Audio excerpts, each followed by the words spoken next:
Hello friends, स्वागत है आपका एक बार फिर से आपके अपने चैनल डिजिटल मीडिया पावर में।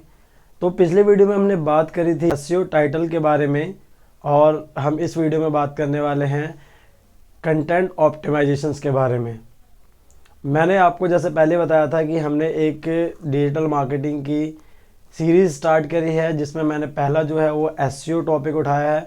एसईओ के अंदर on page, of page, technical, local, मैं इन सभी टॉपिकों पे आपको वीडियो देने वाला हूँ, क्योंकि मैं नहीं चाहता कि आप एसईओ सीखने के लिए या डिजिटल मार्केटिंग सीखने के लिए किसी प्राइवेट कंपनीज़ में जाएं, आप वहाँ पे अपने पैसे दें और उसके बाद आपको वो सिखाएं, उसके बाद भी आपको समझ में ना आए तो आप अपना टाइम और पैसे वेस्ट मत करो।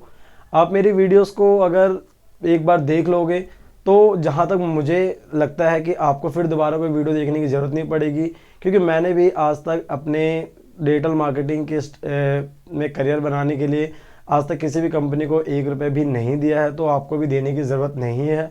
बस आप वीडियोस को देखो, एक बार प्रैक्टिकल करो, और इतना भी मुश्किल नहीं है। अगर आप उसको सही से करोगे तो बहुत ईजिली आपको समझ में भी आएगा, और आपका जो स्किल्स है वो काफ़ी इन्हेंस भी होगा, और आप अपने वेबसाइट के लिए या अगर आप कुछ जॉब करते हो किसी एजेंसी के लिए या क्लाइंट के लिए एक बहुत अच्छा काम कर सकते हो। तो कंटेंट ऑप्टिमाइजेशन बेसिकली होता क्या है?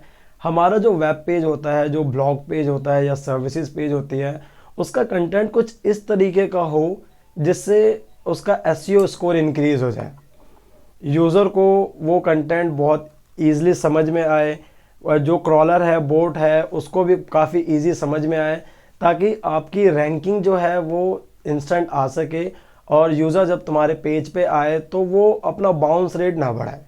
मतलब पेज पे आते ही उसको कंटेंट ही समझ में नहीं आ रहा, उसको हेडिंग समझ में नहीं आ रही, उसको कुछ पढ़ने में इंटरेस्ट ही नहीं आ रहा, तो हमें ऐसा कंटेंट ऑप्टिमाइज नहीं करना है। कंटेंट ऐसा हो जो इंटरेस्टिंग होना चाहिए, रीडेबल होना चाहिए, और यूज़र बिहेवियर के लिए काफ़ी अच्छा होना चाहिए।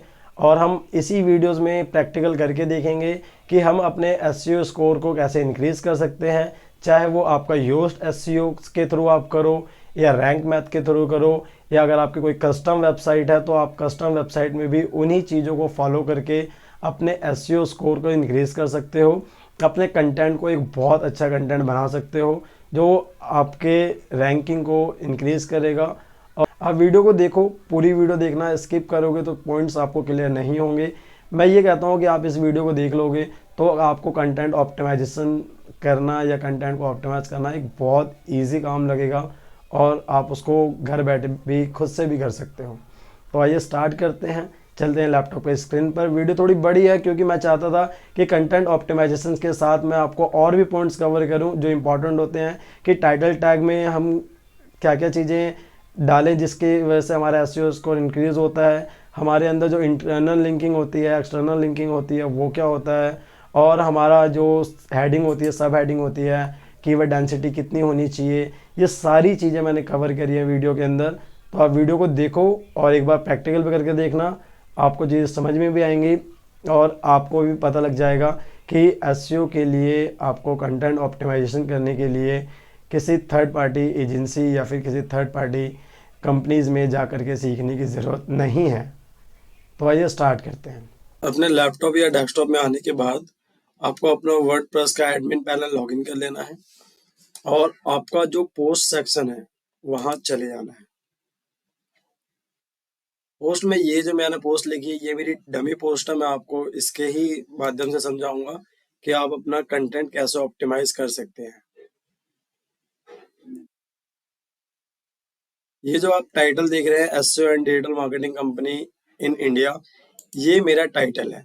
टाइटल आपका जो होना चाहिए वो यूनिक होना चाहिए, किसी से कॉपी पेस्ट ना हो तो अच्छा रहेगा। बिकॉज कॉपी पेस्ट करेंगे तो गूगल के पास पहले का डाटा किसी और वेबसाइट का होगा तो वो आपको प्रायोरिटी नहीं देगा।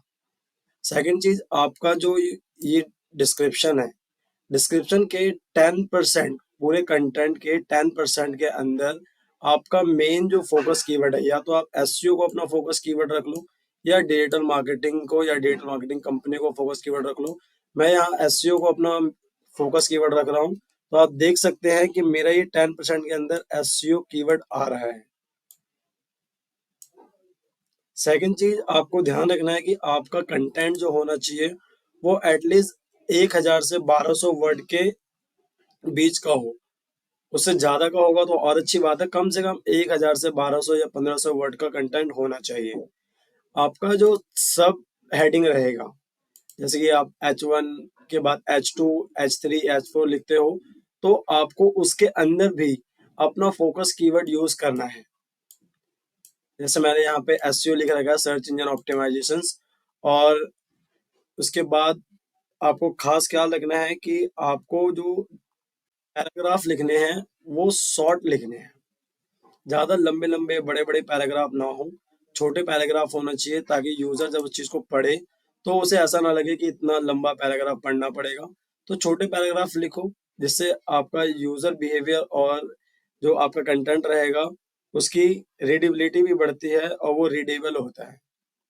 सेकंड चीज, अगर आपका जो कंटेंट है उसके अंदर सब टाइटल के बाद अगर आप कंटेंट लिखते हो, आपका जो पैराग्राफ होता है उसमें अगर बुलेट पॉइंट्स आते हैं तो वो यूजर बिहेवियर के लिए भी अच्छा होता है और क्रॉलर के लिए भी अच्छा होता है।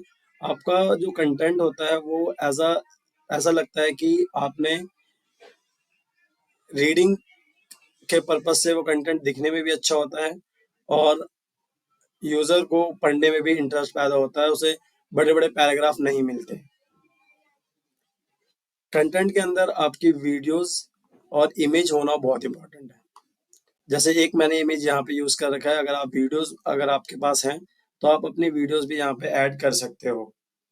हेडिंग, जैसे मैंने आपको स्टार्टिंग में बताया कि हेडिंग आपका अट्रैक्टिव होना चाहिए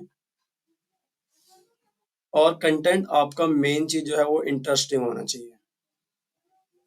जितना ज्यादा इंटरेस्टिंग होगा कंटेंट, आपका जो यूजर होगा उस वो ज्यादा टाइम तक आपके पेज पर रुकेगा और आपके ब्लॉग को या फिर आपकी वेबसाइट के कंटेंट को पढ़ सकेगा। सबसे मेन इंपॉर्टेंट चीज होता है कंटेंट के अंदर कि आप जो अपना कंटेंट 1200 या 1000 वर्ड का लिख रहे हो उसके अंदर आपने अपने कीवर्ड को कितनी बार यूज किया है, मीन्स उसकी जो कीवर्ड डेंसिटी है वो कितनी आ रही है। कीवर्ड डेंसिटी हमारी जो 2 से 3% के बीच में होनी चाहिए। अगर ज्यादा डेंसिटी होती है या फिर कीवर्ड अगर आपने ज्यादा यूज किया हुआ होता है तो उसे गूगल स्टफिंग मानता है। और स्टफिंग आपको पता ही है वो ब्लैक हैट एसईओ में आता है, तो आपको ब्लैक हैट एसईओ करने की कोई जरूरत नहीं है। भर भर के कीवर्ड डालने की कोई जरूरत नहीं है। आप बस उतने कीवर्ड को इस्तेमाल करो और कंटेंट में जबरदस्ती कीवर्ड मत डालो। अगर उस सेंटेंस के अकॉर्डिंग आपका मेन कीवर्ड आ रहा है तो आप उस कीवर्ड को यूज करो, अदरवाइज जबरदस्ती कीवर्ड डालने की जरूरत नहीं है। और मैंने आपको ओवरऑल बताया है कि आपको कंटेंट कैसे ऑप्टिमाइज करना है। दूसरी चीज, मैं आपको एक चीज और बता देता हूँ कि कीवर्ड के अंदर आप जो कीवर्ड लेते हो, आपका जो मेन फोकस कीवर्ड होता है वो एलएसआई कीवर्ड हो तो ज्यादा बेटर होगा। जैसे कि मैं आपको एग्जांपल बता दूं एलएसआई कीवर्ड क्या होता है, मैं आपको गूगल पे जाकर दिखाता हूँ। मैंने यहाँ पे लिख दिया है एग्जांपल के लिए एससीओ, और यहाँ पे मैं सर्च करके दिखाता हूँ आपको, क्योंकि यहाँ पे एलएसआई कीवर्ड नहीं आते हैं। एलएसआई कीवर्ड आपको जो गूगल बताता है वो यहाँ पे बताता है एससीओ। तो मैंने यहाँ पे एसईओ लिखा, तो यही जो आपका नीचे आ रहा है SEO tool, SEO full form, SEO checker, SEO meaning, SEO optimiser. यहाँ मैंने एसईओ सर्विसेज जैसे मैंने एग्जांपल में लिख दिया, अगर आप यूज कर रहे हो उसको तो एसईओ सर्विस मीनिंग आ गया, एसईओ सर्विस इन दिल्ली आ गया, एसईओ इमेज, एसईओ कंपनी। तो आपको इस तरीके के कीवर्ड भी यूज करने हैं अपने कंटेंट के अंदर, ताकि एक जैसा ही कीवर्ड बार बार आपका डुप्लीकेट ना होता रहे।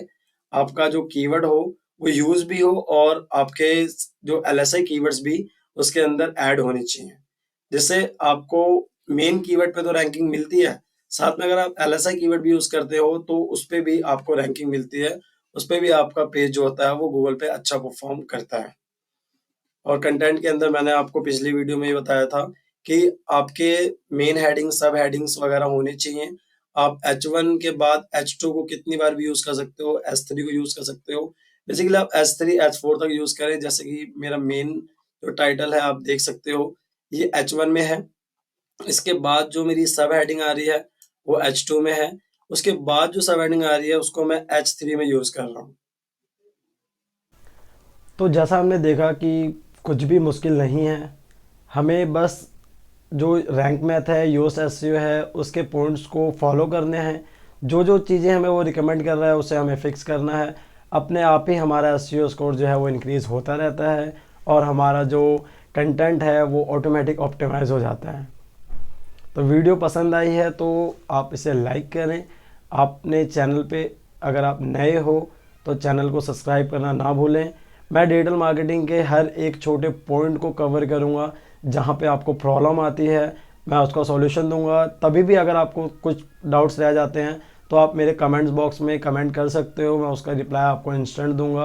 तो नेक्स्ट वीडियो जो हमारी होने वाली है वो हमारी होगी आपकी इंटरनल लिंकिंग एक्सटर्नल लिंकिंग में डिफरेंस क्या होता है और इंटरनल लिंकिंग देने से हमें और कितना फ़ायदा हो सकता है, एक्सटर्नल लिंकिंग में हम डू फॉलो दें नो फॉलो दें, किस वेबसाइट को देना चाहिए किस वेबसाइट को नहीं देना चाहिए, इस टॉपिक पे हम डिटेल में बात करेंगे। तो मिलते हैं अगली वीडियो में। Take care, bye bye.